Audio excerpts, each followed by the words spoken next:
Pemirsa TVRI dimanapun Anda berada, Masya Allah, aset dalam keluarga, lebih-lebih Ramadan sebagai syahrut tarbiyah, satu kata kunci yang diharapkan dalam Quran surah Al-Baqarah 183. Ya ayyuhalladzina amanu kutiba alaikumusiyam kama kutiba alal ladzina la'allakum tattaqun. Insya Allah kita berbicara tentang Ramadan ya Bun. Jadi kan kita tahu konteksnya di sini ada tujuan. Iya. Kutiba alaikumusiyam kama kutiba alal ladzina min qablikum la'allakum tattaqun. Nah, apakah aset takwa ini nanti akan menjadi nilai termahal ya yang akan kita raih, tapi akan kita tanya nanti. Sekarang kita akan masuk session interaktif ya. Silakan ibu-ibu. Kita buka dua pertanyaan dulu ya. Silakan. Dua pertanyaan dulu, kita tampung nanti kita jawab. Dari sebelah ibu-ibu yang pakai baju coklat dulu, ada yang mau bertanya? Angkat tangan? Angkat tangan yang mana? Oh Masya Allah yang paling depan. Silakan sebutkan namanya. Assalamualaikum warahmatullahi wabarakatuh. Assalamualaikum warahmatullahi wabarakatuh. Nama saya Ibu Nihlah dari Majlis Ta'lim Fatur Rahman, Sukabumi Selatan, Kebon Jeruk, Jakarta Barat. Masya Allah. Saya ingin bertanya ya Umi, silakan. Bagaimana caranya melatih anak yang masih kecil berpuasa? Itu saja. Assalamualaikum warahmatullahi wabarakatuh. Waalaikumsalam. Kelihatannya memang simple, tapi agak susah juga Umi mengawalinya, betul, mengajarkannya. Baik, kita tampung dulu. Pertanyaan kedua, silakan. Silakan berdiri dan perkenalkan namanya. Bismillahirrahmanirrahim. Assalamualaikum warahmatullahi wabarakatuh. Assalamualaikum warahmatullahi wabarakatuh. Perkenalkan, nama saya Bani Suryani dari Majlis Ta'lim Nurul Janah, Pondok Melati, Bekasi. Baik. Mau bertanya Umi dan mohon penjelasannya, apakah membentuk karakter mental juga bisa dibimbing daripada ibadah puasa? Itu saja, terima kasih. Wassalamualaikum warahmatullahi wabarakatuh. Assalamualaikum warahmatullahi wabarakatuh. Luar biasa Umi ya. Ibu-ibu ini pertanyaannya berbobot banget, jadi sampai berat. Yang pertama tadi dari Majelis Taklim mana Bun? Fatur Rahman ya. Tadi bercerita atau bertanya tentang bagaimana mengawali puasa kepada anak kecil ya. Emang agak susah sih. Tapi betul, tips yang bisa diberikan? Iya, baik. Pemirsa yang dirahmati Allah dan ibu-ibu, saya mau tanya sebelumnya ini. Ibu-ibu masih ingat pertama sekali kita berpuasa itu seperti apa orang tua kita menanamkan bahwa puasa ini tanggung jawab kita sendiri? Tentu kita teringat pendidikan itu dan kita alihkan kepada generasi kita. Kalau ibu yang bertanya tadi mungkin bisa buat cucu ya. Nah, mungkin kita nih anak-anak. Nah, ibu yang dirahmati Allah, para salafus saleh, mereka itu mendidik anak-anak mereka supaya terbiasa puasa di bawah usia 7 tahun itu. Padahal mereka belum terkena kewajiban. Tetapi memang latihan sudah dimulai.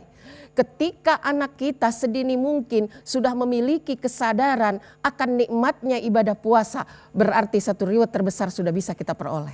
Jadi mengajarkannya nak, besok puasa yuk nah gitu. Iya, kita berikan kepada mereka motivasi. Jadi tidak apa-apa kalau nanti kamu selesai dan lulus puasanya. Ada reward ya? Ada reward di sana. Iya, yang kedua beri sugesti pada saat berbuka nanti mau makan apa. Katakan kepada anak-anak kita, cucu kita. Nikmatnya orang berpuasa itu pada saat waktu maghrib. Nikmatnya orang beriman itu pada saat berjumpa dengan Tuhannya. Jadi ini motivasi terbesar buat anak-anak kita. Yang kedua, ibu, menjelang siang hari ini krisis ini biasanya anak-anak ini. Buka kulkas. Iya, ada yang udah mulai guling-guling, merengek-rengek. Nah, jangan-jangan anak-anak aja ini, kita juga kalau udah pertengahan siang hari itu, ya sudah mulai resah gelisah ya. Tapi ada semacam spirit yang harus tetap kita bimbing. Berikan kepada mereka edukasi yang nyaman. Iya, sebentuk permainan.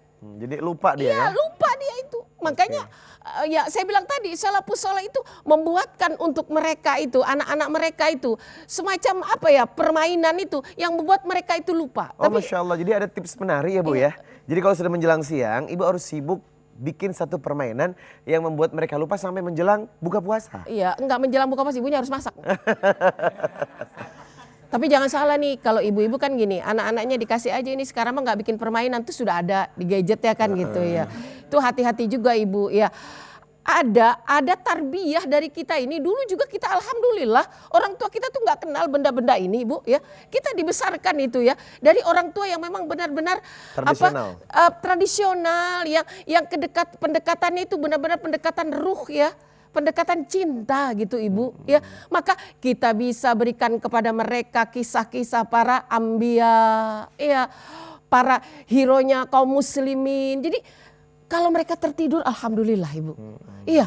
Kalau mereka tertarik itu waktu terbaik bagi mereka. Cuman kadang-kadang ini persoalan ibunya nggak punya referensi. Iya.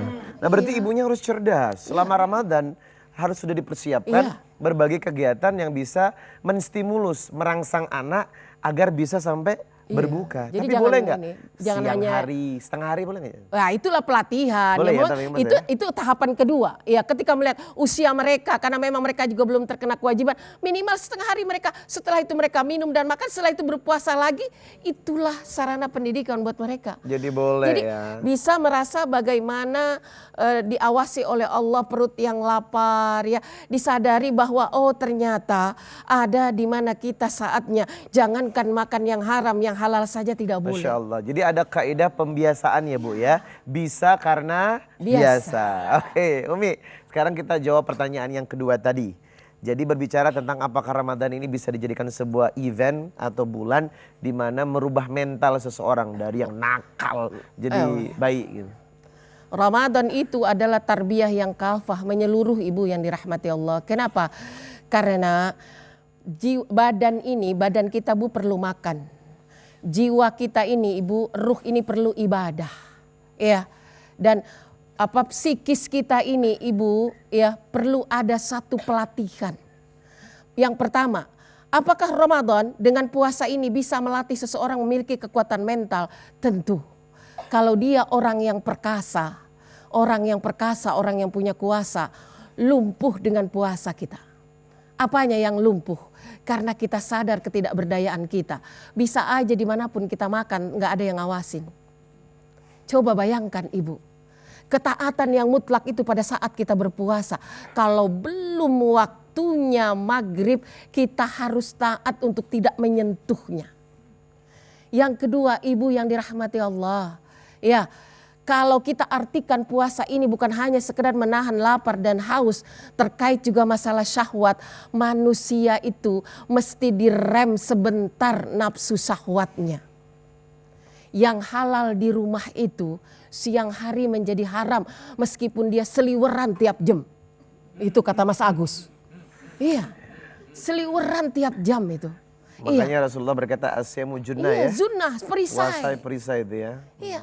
Jadi kontrolnya ini sudah dimulai bahwa dari awalnya juga sebelum ada kebersamaan, sebelum ada hak dan kewajiban, ini para pemuda ini jika tidak mampu melampaui yang satu itu, kunci pertamanya kan puasa. Betul. Ya ma'syaral syabab man istata'a minkumul ba'a falyatazawwaj, nikah. Iya. Tapi kalau nggak mampu falyasum. Puasa. Emang bener sih? Iya. Jadi kenapa? Ini potensinya udah pendidikan ruh, bukan lagi kepada pendidikan fisik. Masya Allah. Ibu-ibu kira-kira habis Ramadan kemarin tambah sabar apa tambah galak? Kadang sabar, kadang galak. Ya kita akan lihat evaluasi nanti. Dan kita akan kembali lagi menampung pertanyaan dari ibu-ibu yang hadir di studio. Jadi pemirsa jangan kemana-mana, saya akan kembali setelah pesan-pesan berikut ini. Serambi Islami Ramadan.